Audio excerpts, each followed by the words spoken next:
Hello everyone, this is Sama, and in this video I'm going to show you how you can upload the Instagram profiles that you probably already have scraped from some other tool. You can upload those profile URLs and send them the DM or the follow request. So let's create a campaign. I'll choose this option to upload a CSV. It says with the Instagram icon, and as I'll download this simple CSV file, I'll understand that it requires one required column which says profile underscore URL, which is required. Other than that, you can add more columns like name, profile pictures, and other attributes that you'd want to add as a personalization feature. I'll show you that in a moment. So for that, I'll copy a URL and paste in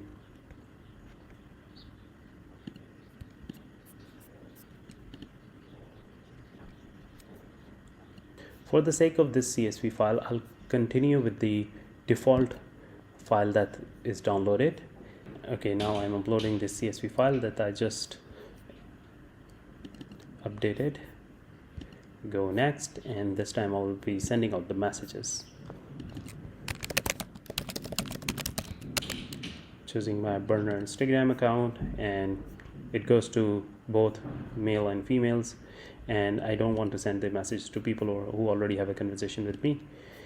Okay, so on this one I will be setting up my message sequence. I'll be typing hi, how are you, and then go next and start my campaign.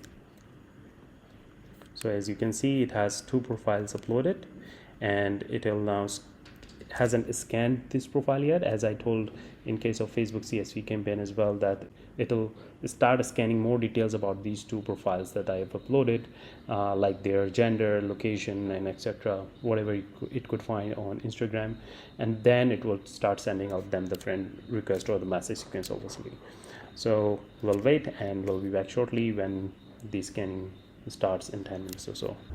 Okay, coming back, and you can see two profiles were uploaded and two have been scanned, and it has also started sending out the friend requests, and you can see the upcoming messages in the message queue as well. So that's it from this one, and I will see you in the next one.